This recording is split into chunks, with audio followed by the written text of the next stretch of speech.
Give me a little intro there, Gomer. There's no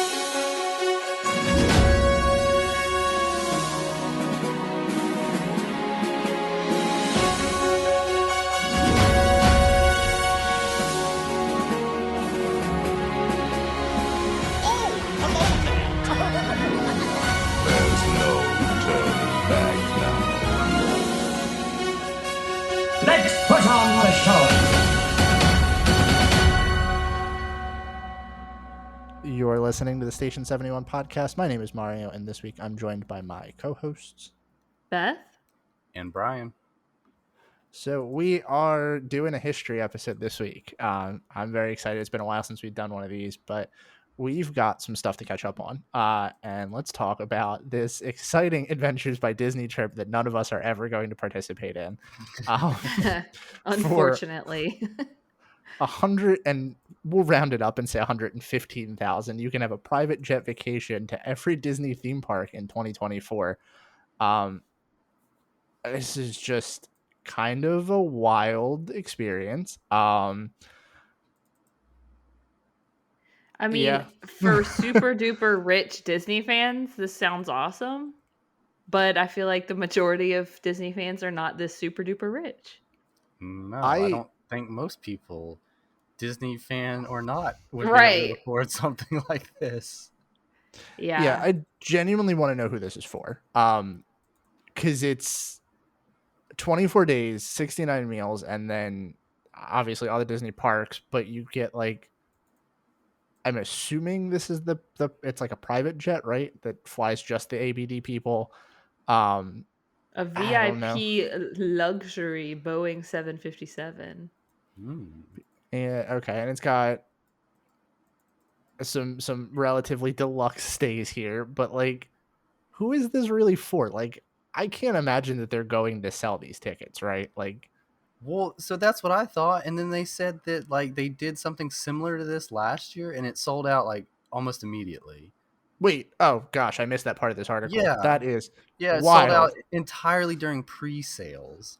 This is insane. See, the thing that gets me is that one, the money is just ridiculous. I mean, $150,000 for a vacation, but then like, who is getting just like 24 days of vacation in a row to take off and do this? Like I don't even want to spend 24 days doing things. No. This sounds, I mean, this would be awesome, but this sounds absolutely exhausting to do.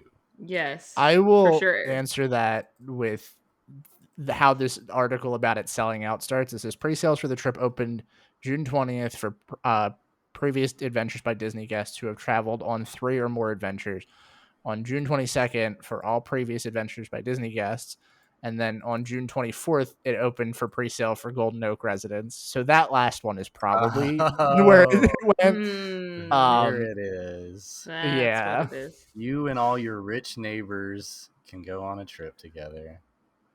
I mean, I don't think that they should have advertised the fact that they sold out to a community of entirely rich houses where nobody is going to be for 24 days.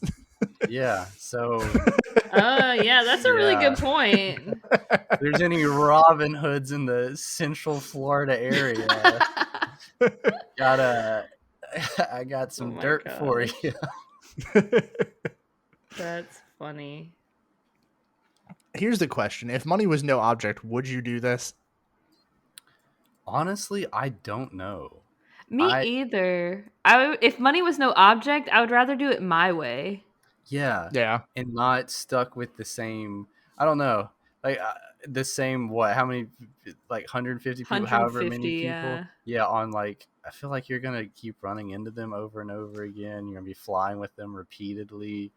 I don't know. Maybe I'm just not a very social person, but that seems kind of, I am a very social person, but I have also been on vacations where, you go to the pool or the hot tub or whatever, and you see the same people out and about, and you make conversation. And then sometimes there are people that you're like, cool, I liked hanging out with that person. And other times it's like, I never want to see that person again. Mm-hmm. And I feel like this is like, ripe for that type of person. Yeah. I mean, God. I'm just like, it is right for that kind of person. The type of person that can afford to go on this vacation is probably not the kind of person I want to be stuck talking with for 3 weeks. Right. Yeah. I was gonna say originally I started to like look at this and I was thinking I wonder what the price difference is if you're just planning this on your own, right? Like it because Beth said I would like to do it my way, and that like sparked something in my head where I was like, I kind of want to plan this itinerary out and price compare it. But looking at the itinerary, there is some stuff on here that feels like it is probably exclusive to this tour, and rightfully so. I would imagine that would be the case. But I don't know. I can't imagine that like the Lucasfilm campus tour. Yeah, that sounds fun, but like, does that make up the difference? Right. And also like Brian was saying, it's like the 24 days in a row thing. Like obviously you're going to have like rest days in that 24-day period, but like I feel like this is the type of thing where, it's a goal of mine to go to every Disney park, but not all in the same month. Yes. Like I want to go to, a couple, like a week or two here, a week or two there. I don't want to be away from home for that long, to be completely honest. What's wild about this is it's like, so looking at the itinerary is this last year's?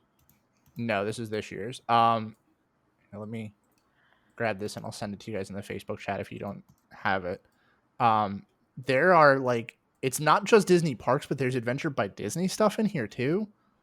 Like there's a chunk between Hong Kong and Paris, yeah, where there's 3 days of you touring places that obviously aren't Disney parks, but like to me kind of feel a little jarring in this entire experience. Like they didn't know what to put in here, so they just crammed these 3 days in here. Yeah. And I mean, like, it would be cool to see, like, the Taj Mahal and the Eiffel Tower and the pyramids or whatever, but, like, again, not all in the same month. Yeah. This is like somebody checking places off of their bucket list, right? Mm-hmm. Like that's what this is for.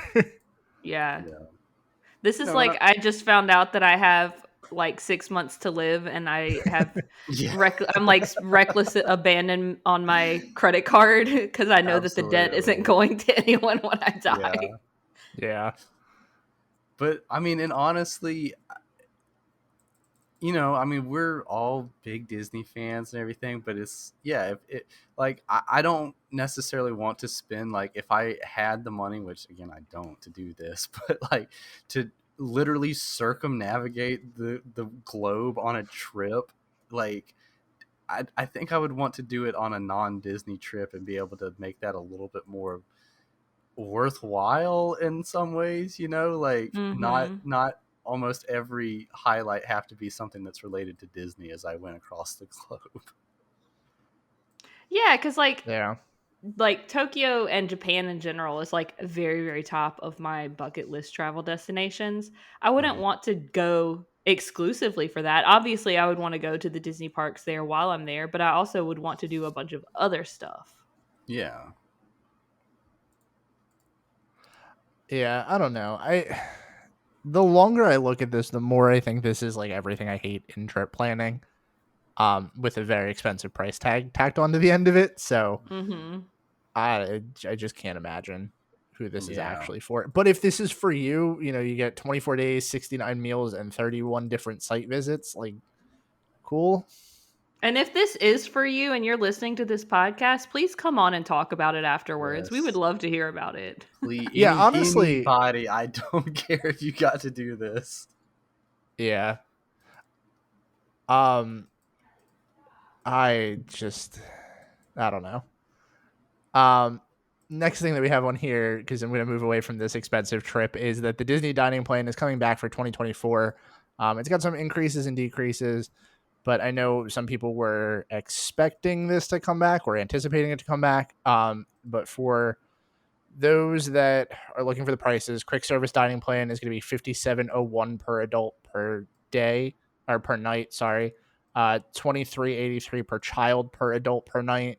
The regular dining plan standard is going to be $94.28 and for every adult per night, and then $29.69 per child per night.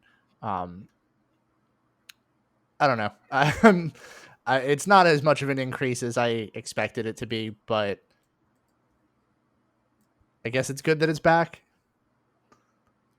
I would say I'm pretty surprised at how flat the quick service dining plan stayed. Because I don't know. I feel, and correct me if I'm wrong, Mario, because you definitely have a lot more experience with this than I do, but I kind of feel like that was the one that a lot of people were like using. Yeah, I think that was the one that a lot of people were using, and I know a lot of people were using the like quote unquote free dining. Depending on their resort level, you got different plans, but I don't know. I think quick service was the one that made more sense to everyone. Yeah. Yeah, I don't feel like, again, I've said this before about the Disney dining plan. This is not a good deal. I don't think I know Mario, you have talked about liking it because then it takes like the planning out of the budget. Like that's already budgeted for, it's done. And I get that. Yeah. But like $57 for 2 quick service meals, a snack or non-alcoholic beverage, and then the mug, which is useless to me. Like that just, I don't know. That's like breaking even at best. Yeah, and I guess that's the other thing that we probably should talk about too. The plan did change a little bit, because they did drop one of the snacks off of your uh one of the dining plans. Because you used to get two per night of the stay for either one, I believe. And now it's down to one on both of them. And I think could be wrong on this, but the alcoholic beverage you used to get at least one with your dinner. So like it's gone down in what they offer for more money, I guess. That's the Disney way. Yeah. My whole thing is like, for me, I think I know the people that are in our Discord that are listening to this are going to be like, we don't need to hear this rant again, because I went on this when we announced that it was coming back. But for me, like the overall thing of the dining plan is convenience, but only convenience if I'm going with like more than my wife and myself. Like at that point, we'll just budget for the food at this point. It's not too crazy. But if we're taking like anybody else with us, it's just easier to say, it's easier to act like it's an all-inclusive option rather than saying you need to budget X for food. But I think the other point of this too that gets really clunky, because Kirsten brought this point up, is that like, at this point it's pay for the dining plan or pay for Disney Genie, and you do get more value out of Genie. I think now that Disney is becoming kind of like a la carte style trip, it's harder to justify this. Like that's the point that's funny to me, is there's so many more add-ons now that like it's harder for me to justify dining plan in terms of like the trip being all inclusive, because now I already have things that I have to explain. Yeah, my thing is, I feel like there are a couple of ways they could add value to this. One, make it an alcoholic beverage as an option. Some people are going to take it and some people aren't. Alcohol is one of the most marked up things. It costs them hardly anything and they make a killing off of it. They're not going to lose a bunch of money by offering an alcoholic beverage instead, like as an option of the snack or non-alcoholic beverage or alcoholic beverage, and that I feel like adds a little bit of value in people's eyes.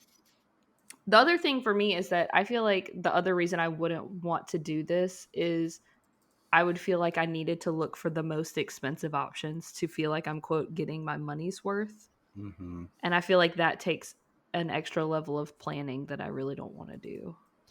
Well, it does. And that's the other funny thing is like, if you are somebody that cares about the value of what you're getting, which honestly should be most people at this point with how expensive Disney is, you're eating like buffets for every meal and you're overeating. And that's not going to lead for a fun time anywhere. Like in theory, the dining plan should be a thing that for a slight increase makes your time a little bit more convenient. And that's the only way I think that it could be worth it. Yeah. So. I wonder how this plays into the like the regular Disney dining plan, how it says 1 table service meal per night of stay does that, because it used to be that you had to use 2 table service for like the signature dining. It should still be the same way if I'm reading But if this there's not an correctly. option, I guess they just suck it up and don't get the signature dining. You know what I mean? Or I guess if they're like, I guess if you're staying for a week and you have 7 table service meals, then you just have to use 2 of those for a signature dining, right? Is that how it works? Yeah, so it used to be like, for example, Beer Guest, when they moved that to a signature dining, if you wanted to eat there, you lost one of the dining credits that you had. So like, it's obviously a dining credit per night. So if I'm staying for 5 nights, 6 days, I have 5 dining credits to use. But if I eat at Beer Guest one day, I suddenly have 3 instead of 5. Right. So I would imagine that that's the same, but I don't know. I wonder if that adds any value for like the prefix meals that are already a certain price. Unfortunately, I think it actually is worse to do the signature Okay. dinings. Yeah, it's because of the cost per like dining credit. Like this one here for this year's, it's all right, so $78 a day. You're looking at probably that's the standard dining plan, which has the quick service and the regular one on it. It's Even if you consider that like $94 now. is oh yeah, duh. The new one. Oh no, that's the is it? Oh yeah, I It did says just read that. Wow, 94.28. yeah. Wow. Okay, so yeah, if you look at that and you consider like maybe even being generous and saying that half of that, if you're only counting for the meals and not the resort cup and everything, that's still like 45-ish dollars, 40 somewhere around there. And then like a 2 of them together, you're looking at like $90 Yeah. maybe. That So it's doesn't still sound like a like good deal. yeah, and that's just like very rough math. It doesn't really add up to probably the cost of what you would spend at a signature, which I mean, granted is expensive, but I don't know. Usually, so the way that we've kind of like done our dining plan working is if we're going to like a signature, we'll pay for that one out of pocket and then use the credits elsewhere. Because all the like every time you're going, you're usually having that extra day tacked on. So using like the 5 credits over 6 days, you're going to be paying for one out of pocket. So we usually pay for like Be Our Guest if we go there that day. I don't know. At this point, it's just gotten to the point where we're just paying for everything out of pocket. So yeah, it's rough because I used to be like dining plan's biggest champion too. Maybe their only champion. Honestly, probably. I'm the reason this came back, but last topic that we have before I turn the microphone over to Brian and let him do his thing is that we've predicted this for a while. We've kind of known it was coming, but I don't think we predicted it this soon. No. If you haven't heard by now, the Star Cruiser is closing. I figured we would throw this in here, even though this is kind of a little bit on the later end for us. But I wanted to get all of our thoughts on it. We have to talk about it. Yeah. All I want to know is the dollar amount that was lost on this venture by Disney. That is all I care about knowing at this point. I have a lot of questions with this. I don't know how that's the only thing you want to know. I want to know what happens here. Like, does this just sit and rot? Because, I mean, this has been a point of discussion online since they announced it. Like, you can't really turn this into just a generic Star Wars themed hotel because there's so few rooms, and the rooms that they have are so small that it's almost not worth it. But then on top of that, like you said, how much money did they lose? What, why didn't we offer discounts? Was it like going to lose them more money if they were going to discount stays on the Star Cruiser? There's just so many like logistics questions that I have here that I just want to know, but I feel like we're never going to get the answers to. We'll never get the answers as far as the monetary stuff because, it was like $5,000 to $6,000, per cabin for these people to do this. And I just wonder, like, really, what was the overhead? What kind of profit margins were they turning on that? Because I mean, obviously, we know that there was a lot that went into it. You had a ton of cast members that had to be involved to make the experience happen. But yeah, at what point did Disney financing like really sit down and crunch the numbers and be like, yeah, it ain't even worth it to give people a discount and keep doing this? Well, and that's the part that's like to me is just so wild. They never once even offered the idea of a discount. So like they had to be losing money hand over fist on this, right? Like they had to Mm-hmm. have hit Had that to point be. long ago where they just knew they weren't going to break even.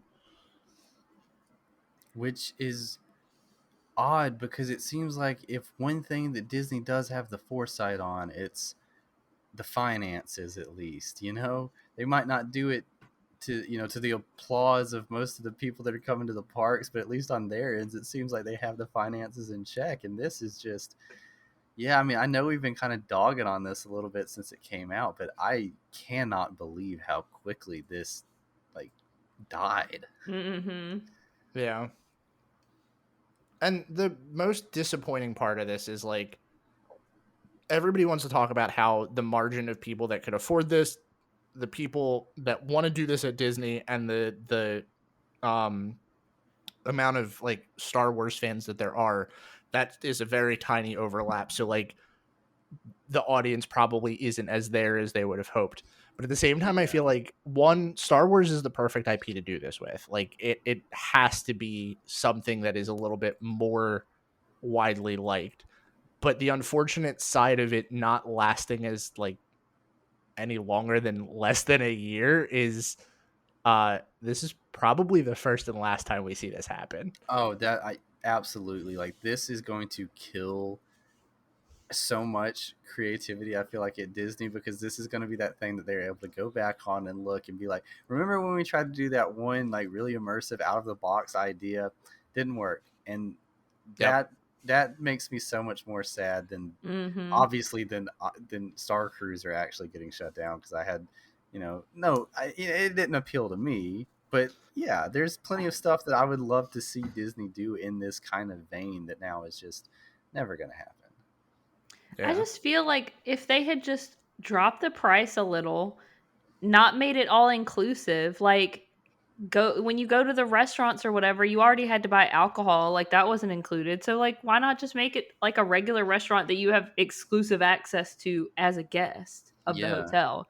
You And know, Yeah. that would have saved a bunch of money, and then just I don't know, I feel like more people would have been willing to do it and make it successful if more people had the money to do it. yeah. And I Yeah. think you're right. It's like almost is Disney went too far. I think they went too immersive. They offered like yeah, like you're saying, if it wasn't completely immersive like that, where you could kind of pick and choose different things or pay for different food, then yeah, it might have lasted and they've been able to put it at a better price point. But they actually went too big this time.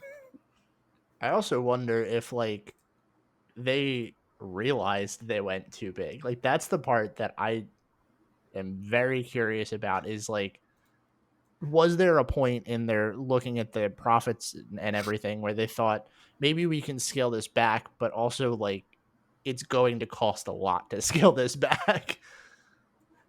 Mm-hmm. Yeah. I also just want to point out, as Disney is always the master of like cast member relations. My friend that worked at the Star Cruiser got told that it was closing while they were rehearsing for the Star Cruiser, Oh Oof. gosh. and they announced it at a time where all of the like non-seasonal offering like trainings were done for the year. So it's basically like, all right, well, go back to what you were doing before. You don't get to train for anything else this year. That's rough. Yeah, I thought Like that was how do you pretty shady. yeah. Uh there had to have been a better way to do this. Yeah. I yeah, I it was inevitable. I think that it died, but I can't believe that they just killed it off instead of trying something else with it first. Yeah. Honestly, like I was kind of thinking about it. I feel like there's so many things you could have done to make it like more accessible, I guess. I don't know. If you make it a day experience, that kind of works. If you know, turn off the overnight portion of it, you could probably lower it a little bit. But I think, you nailed it when you said that they just made it too immersive. Yeah. Yeah. Well, rest in peace, Star Cruiser. Um, I wish we would have gotten to do you at least once, but We barely here we knew are. ye. The funniest part is like, so we're kind of maybe possibly planning a trip coming up. And I was thinking about it, I'm like, oh, is there a way I can squeeze this in? And then we started looking at dates, and it was like November was what we were looking at, not September. So I'll miss it by a couple months, or October, not September. But anyway, I will turn that over to Brian then, since you have the discussion this week. I Uh, do. you were very nice to plan out a history episode for us. So Our resident historian makes a return. Yes, it feels like it's been forever. And we definitely have a very, very uh, influential person to talk about this week, and that is Mary Blair. And I think Mary Blair is definitely one of the most well known. It's hard to even put a title on what she is. She definitely had her hand in some Imagineering aspects. She was an animator, but she did so much different stuff for and outside of the Disney company that it's hard to kind of like say what we want to call her. But I think that she is one of the most well-known, I almost want to say like Disney adjacent artists, because as we go through this, one of the biggest things that I picked up on was that Mary Blair kind of like did what Mary Blair wanted to do, like when she wanted to do it. And, she kind of came in and out of the company at different points, but, even despite that, she has such a strong tie like to Disney. Disney fans obviously know who she is, but I think a lot of people that maybe aren't huge Disney fans know her for the stuff that she did at Disney, just because of how iconic and influential her art was. But with that said, I guess we'll just start stepping through some of her history. So Mary was born on October 21st, 1911 in McAlester, Oklahoma, which this was a small mining town that was located in the Native American territory in the state. And her father, John, was a bookkeeper and calligrapher, and her mother, Varda, was a seamstress. So she grew up with her parents and her two sisters. And unfortunately, the family was in poverty for the majority of at least Mary's upbringing. And though that was sad, it did mean that they moved fairly frequently. That kind of gave Mary, a look at different parts of the country and different areas where she was living. Um, but even though they were not always the most financially well off, the family did what they could to support Mary as she started getting into art, even as a young child.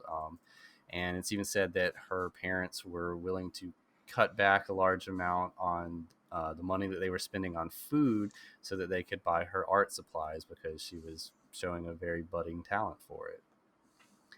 Um, by the time she was a teenager, the family had settled in Morgan Hill, California. This was in the early 20s, and the family stayed there until Mary graduated from high school. And when she graduated from high school, she attended college at San Jose State College, which became San Jose State University. And originally, she wanted to be an art teacher, and she started taking classes that were more focused on the educational aspects of art. But while she was there, she also started or continued doing her own art. And this was the thing that I found extremely interesting, because when you talk about Mary Blair and you talk about her art, the one thing that always comes to mind is her use of color. Mary Blair and color, her bright colors that pop, that just, she has such a unique art style that is so very it's so centered around her use of colors, and that's what people know her for. But when she was originally attending art school, what really got her start was charcoal drawings. And she began showcasing these at a number of different exhibits and expos. And she eventually got some of her art entered into newspapers and magazines. And this is what eventually gained her the attention of the very prestigious Chouinard School of Art in California. And at the time, the director of illustration at the Chouinard School of Art saw her and saw her work, loved it, and ended up offering her a scholarship to the school, which she took. It's also very interesting for those that aren't aware. This is another like Mary Blair / Disney kind of adjacent factoid, but the Chouinard School would eventually merge with the help of the Disney company later in the future with the LA Conservatory of Music to form Cal Arts, which, as we probably all know, a huge number of Disney animators came out of over the years. Iconic. Yes. Yeah. Just the other thing too is it's funny, and obviously this was like the early days of animation and stuff, and it taking off in California, but it's like it's funny how tightly bound like all of these people, all of this stuff going on was around this like animation industry at the time. So Mary took the scholarship at Chouinard, and she studied under Pruitt Carter, the director of illustration. And this is when Mary kind of began getting away from doing charcoal drawings and focused mainly on watercolor paintings.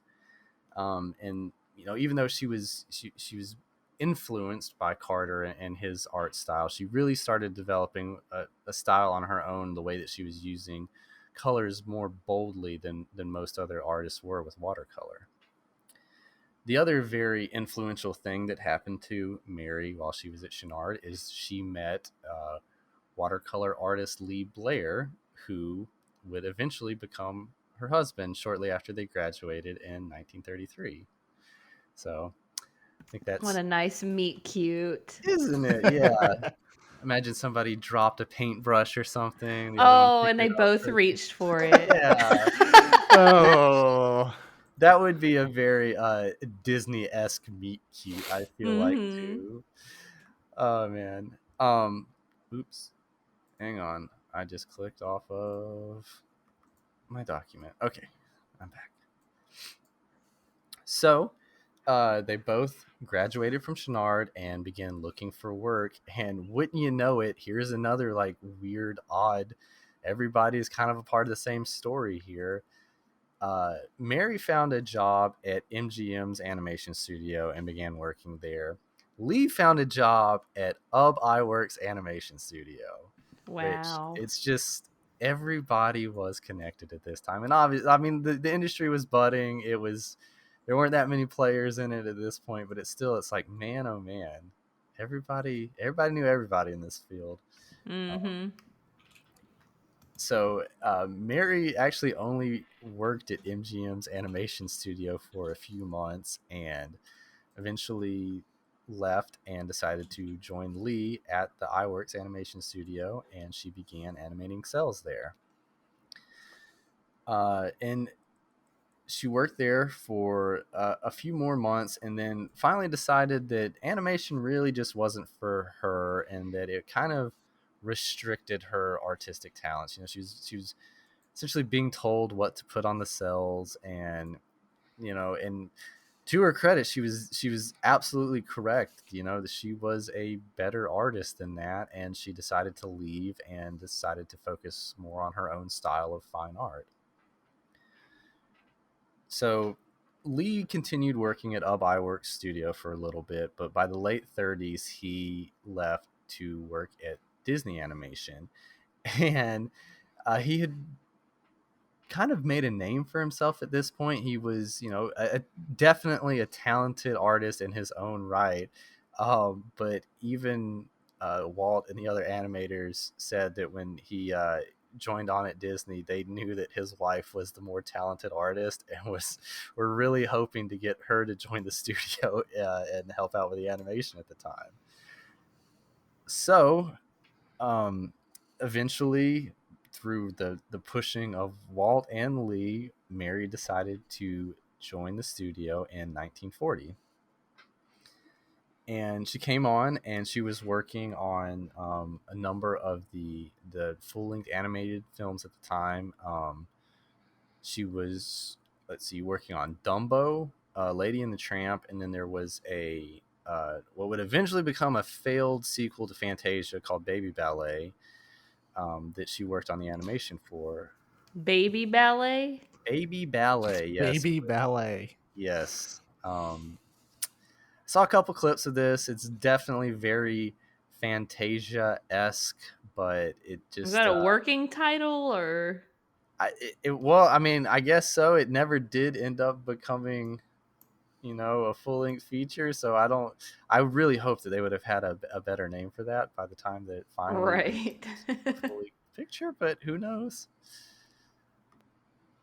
And so even though she only worked on these 3 films at this time, and only 2 of them even ended up coming to fruition, she really made an impact while she was working on these films. Now, this time she was still kind of under the direction of the other animators, and granted, this stint at the company, she was only there from April of 1940 to June of 1941, so just barely over a year, but she really started having an impact on the style of Disney animation at this time, and especially her color use was really, she would be given things to do, cells to animate, and the colors that she was using was actually kind of driving how some of the other artists were filling in their cells as well. So it's very interesting to see, like, at this time, early 40s, her being a relatively new animator, and being a woman at the time especially, was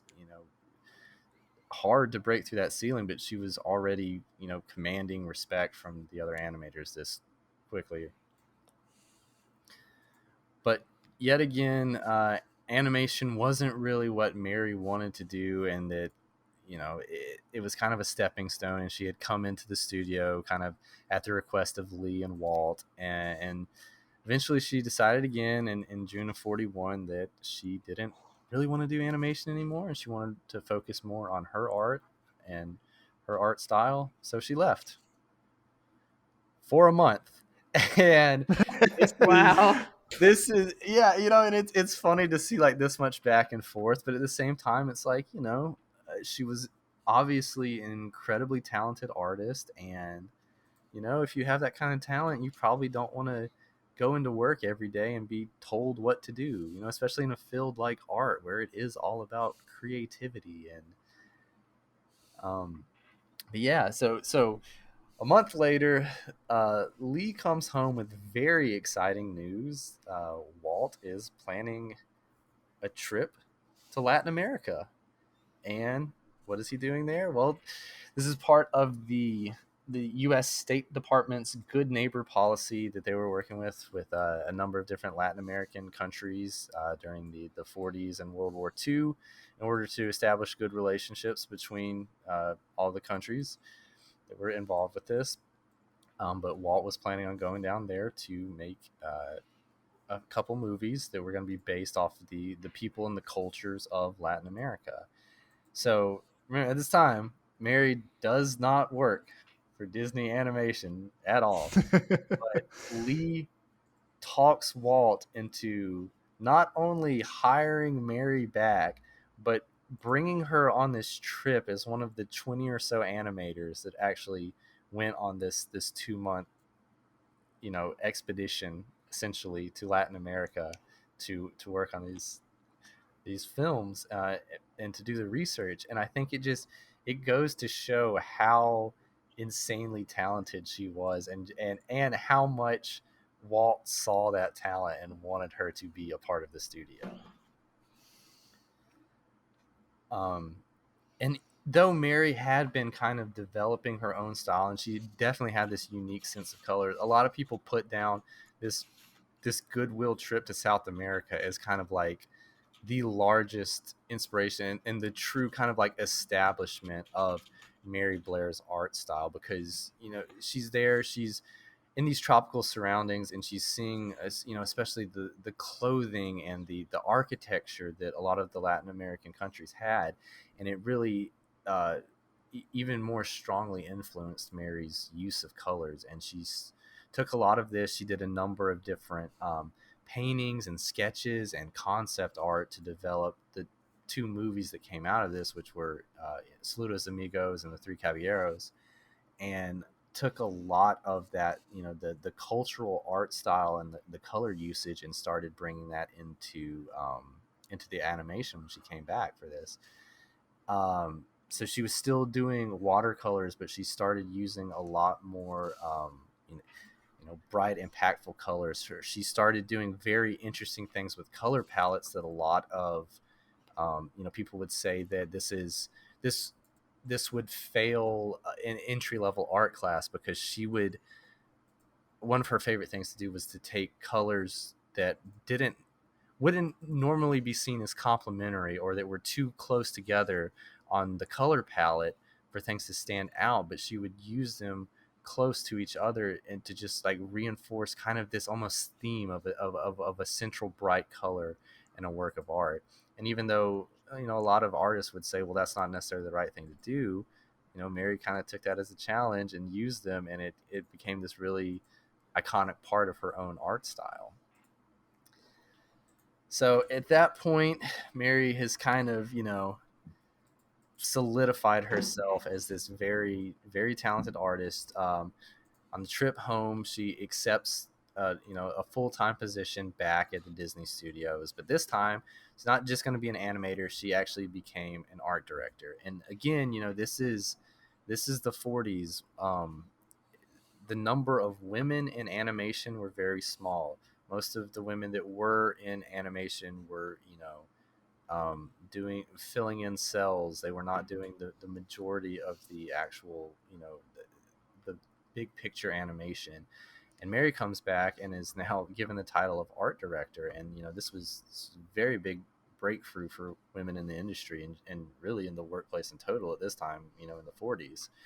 But she comes back in, and she is art director for a number of huge movies, Cinderella, Alice in Wonderland, and Peter Pan. And of all of the Disney movies, I think these have obvious, the very easy to see Mary Blair impact on, especially I feel like especially Peter Pan. I think that will always be the most Mary Blair-esque animation for me.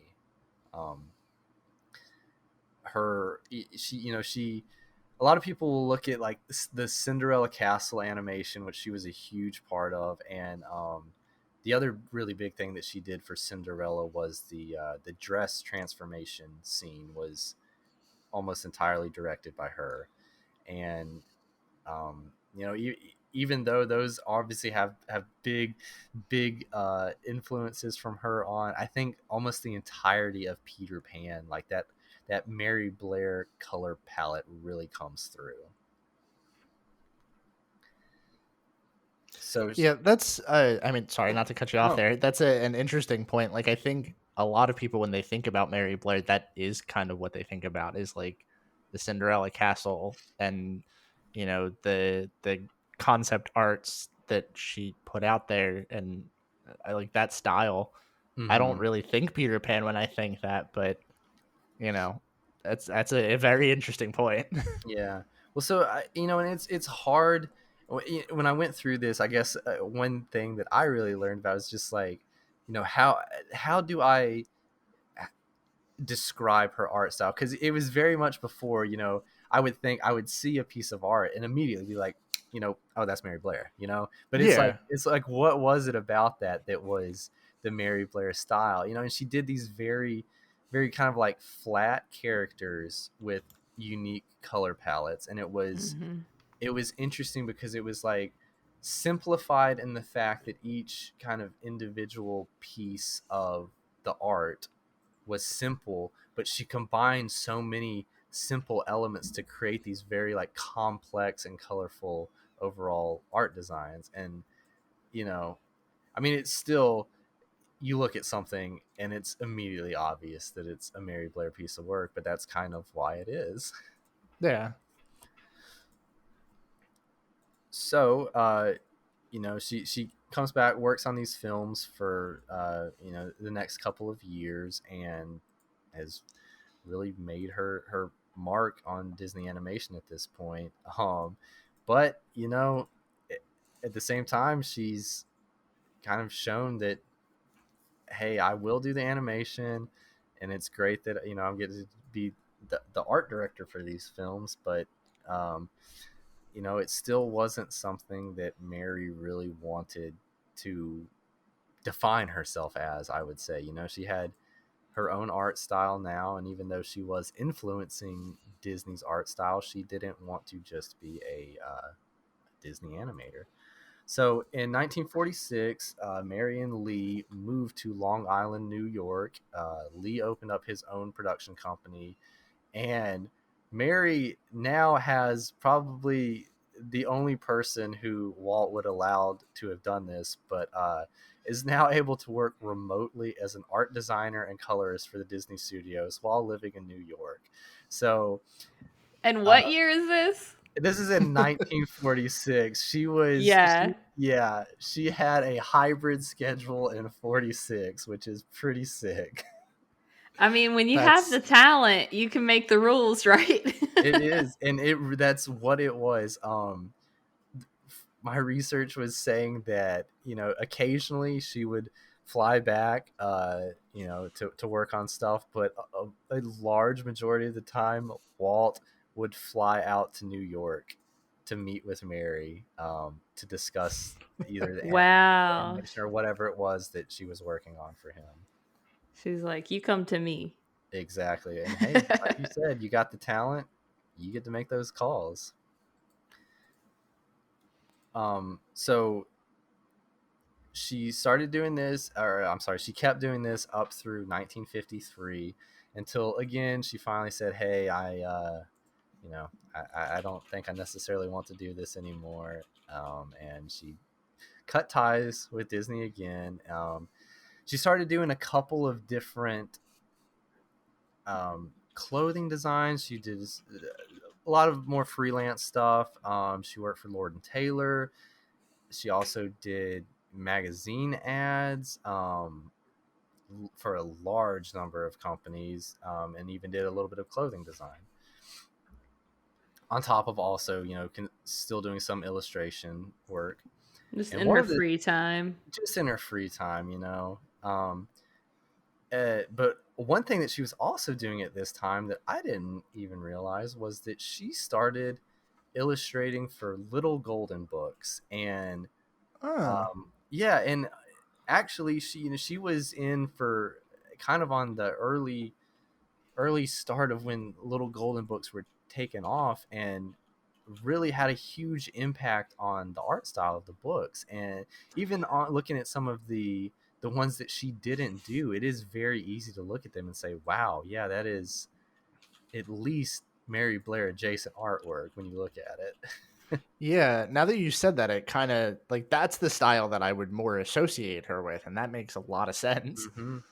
So she did some of her big ones were Baby's House, I Can Fly, and then the New Golden Songbook, which I think I Can Fly was probably one of the more popular ones. It was even according to Jacqueline Kennedy, her daughter Caroline's favorite book, and there was a signed note that existed in one of the copies of the book that was held in the White House, which I thought was cute. That is cute. Yes. But of course, this was not the end of Mary Blair's work with the Disney Company at all. In the early 60s, Walt is getting prepared for the 64 to 65 New York World's Fair, and he is tasked with coming up with 4 different attractions for the fair. And obviously he needs to bring in some help, and with the It's a Small World attraction, which was going to be probably the biggest one that came out of the fair that he was hoping to use in the parks. He said, I need a very talented artist to come in here that has a unique art style that can really make this thing pop, set it off, grab people's attention, and of course, I know just the gal. he went to Mary Blair. So Mary came in and just absolutely ran with the art style. I think it's impossible for anybody who I feel like has any knowledge of Mary Blair to not see how much this is her art style. The background work, especially, the characters were, it was interesting, because she's normally used to doing flat characters. Now you're working on an attraction that has 3D animatronics and characters in it.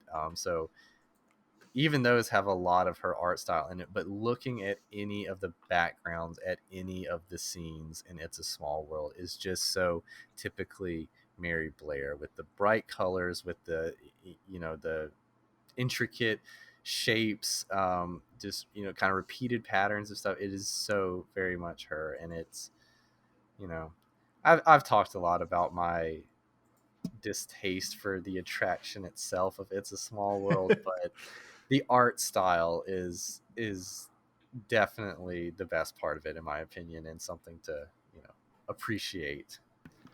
I feel like that is, if nothing else, that is one of the one thing that, like, or the few things that people can actively appreciate about It's a Small World is like the art style and the design. Some people, that may be the only things they appreciate.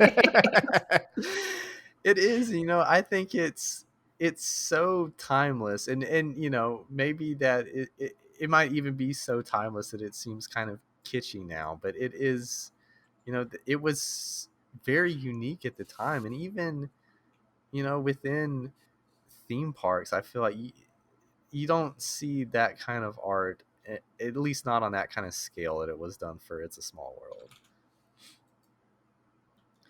Yeah. But at least at the time, everybody loved It's a Small World. It's a huge hit. The ride got taken back to Anaheim and put in Disneyland, and then when Disney World opened, it had its own version in it, and seen it almost all of the other theme parks around the world.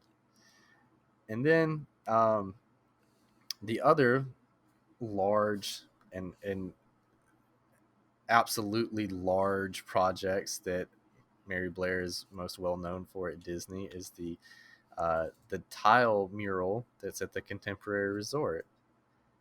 And yeah, I don't even, if you've seen it, you know it. It's huge. It's massive. It is, I mean, literally stories upon stories of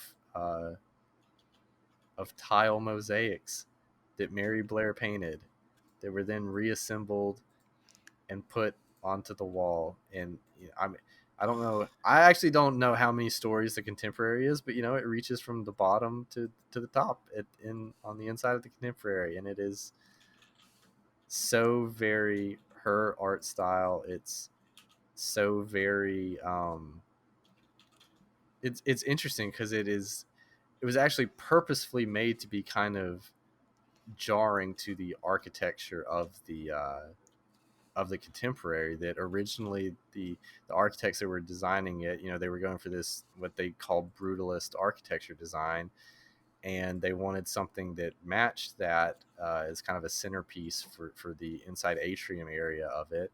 And Walt kind of stepped in and said, no, like, we will make something unique that will pop, that will bring color, and that will kind of shift away from this very brutal architecture style of the Contemporary. And he brought in Mary Blair to do this huge mosaic mural, which is a depiction of the Grand Canyon and different Native American people, and then also, of course, with a bunch of animals thrown in there. And there's also one very iconic animal in this, if you guys don't know about it, and that's the five-legged goat at the top of The five-legged goat. the five-legged goat at the top of the mural, which Mary Blair would always say was not a mistake, that it was a purposeful intent on her part to showcase that art is never perfect. So from that, you get the five-legged goat, which is also standing right next to a four-legged goat, just to drive home that point even more. I love that. Yeah. I also love this mural. I feel like the contemporary really needed it. It does, because it does, yeah. I think you walk into I mean, even from the outside, the contemporary is so very, I don't know, very. It does not feel very sterile. Disney. Sterile is Yeah. a great way to put it. Yeah, and this really brings in, a lot of color to it. But just like, her art style before, where she's combining colors, like she uses so many of these same earth tones next to each other, but it's like she varies them in just enough way to make them pop, but also bring this kind of like very, I don't want to say busy, but it's just very interesting artwork that has so much going on. It's one of those pieces that you can look at and just kind of sit and enjoy for a really long time, because there's so many different small intricate aspects of it to appreciate.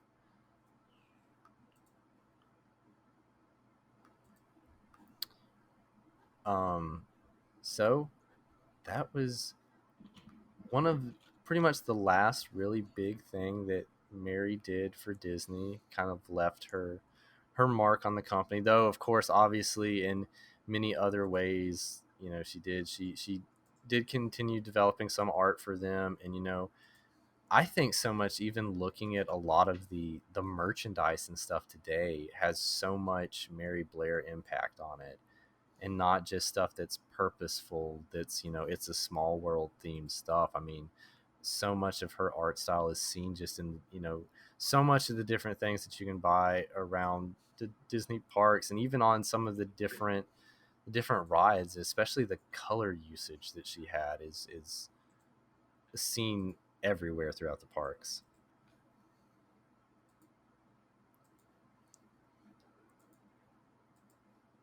She so after this, she did do a couple of other things. One of the other things that actually was able to be seen that in the parks that she did were the two Tomorrowland murals in Disney World, which unfortunately are no longer there, but you can always look up pictures of them and appreciate the history of it. And after that, Mary moved to Sokol, California, and she continued to illustrate and design as a freelance artist up until her death in 1978 of a cerebral hemorrhage. But of course, a lot of the work that she did still lives on at Disney, and obviously the work that she did on her own outside of Disney. And she was recognized in 1991 as inducted officially as a Disney legend, which I think is, if she's not the biggest shoe-in for a Disney Legend Award, she had to be pretty high up there. Yeah, for sure.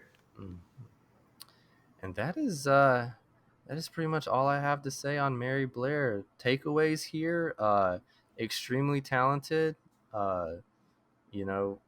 glass ceiling breaker, just overall badass female artist, Imagineer, director, legend. So many titles you can throw on her, but she had a huge impact across not just animation, but like art at the Disney company as a whole in different areas. And yeah, she was just a truly awesome woman. Nice. Yeah. Very cool. Yeah, that was a good one. When you gave us some choices to kind of peer behind the curtain for a second, you gave us some choices on who we got to pick. And I think this was one I wasn't expecting to learn as much out of, but genuinely really enjoyed it. I think this is a good one. It's also, I have to say, extremely difficult to do something on somebody like this in a like audio medium when so much of what I'm trying to describe Oh is her yeah. artwork. So I definitely Yeah. suggest, I imagine pretty much anybody that's listening to this podcast has seen Mary Blair's artwork around Disney, but I definitely encourage you to go see or go look up some of her other stuff that she did outside of Disney, because it's cool to see her art style that you're familiar with used kind of in a different theme or a different area, and also see some of the stuff that really wasn't her theme. You can look up some of her, her sketchings that she did before working at Disney, and really before developing, this very bright color or watercolor type palette that she used. And it just drives home how insanely talented she was, because she was also incredible in just a completely different style of art than what you're used to seeing her do. Mm-hmm.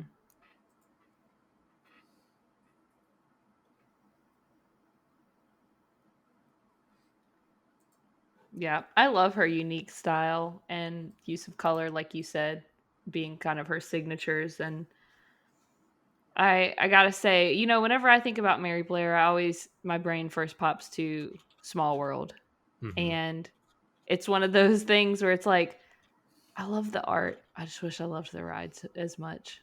Yes. I'm like going down a rabbit hole here of Mary Blair art, trying to find stuff that's not Disney, and it all does have that like very specific style to it. And I wish that there was a better way to explain that, but I mean, you really hit the nail on the head when you said it has. You just look at it and you know that that's who did it. Yeah. I think some of my favorite stuff too are the concept art that she did, especially she did a huge number of them for Alice in Wonderland, and it is very easy to see how much these concept arts really rubbed off and were integrated into what the story and the art style of the actual film became. um it's like for example, this one of the caterpillar sitting here smoking the hookah. It's just like, it's so very easy to see how that really set the tone for what that scene was in the movie, and the background and everything. She has one of just the coolest art styles ever, and that's why she's lived on this long. Mm-hmm.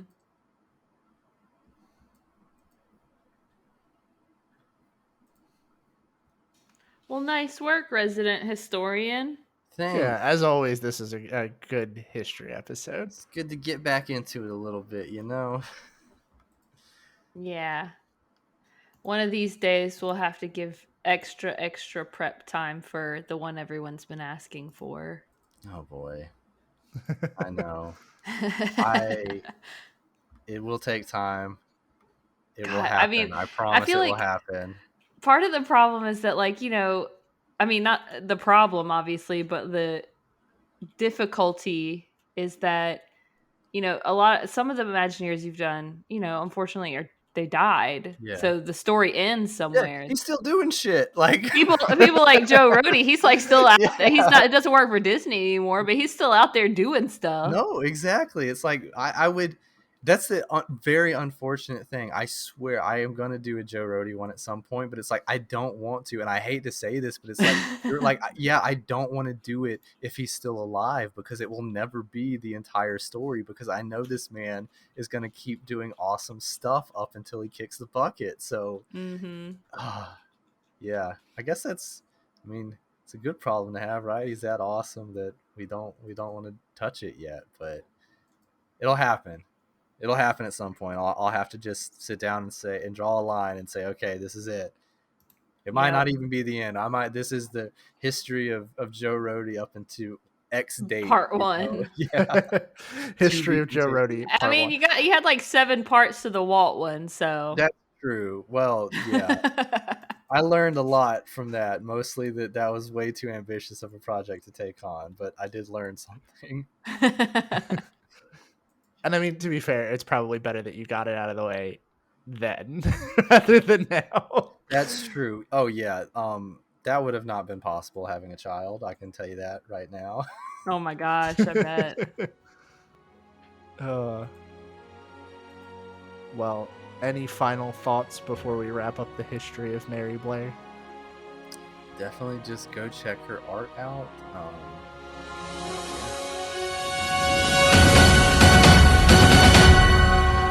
Please stand clear of the doors. Por favor, manténganse alejado de las puertas.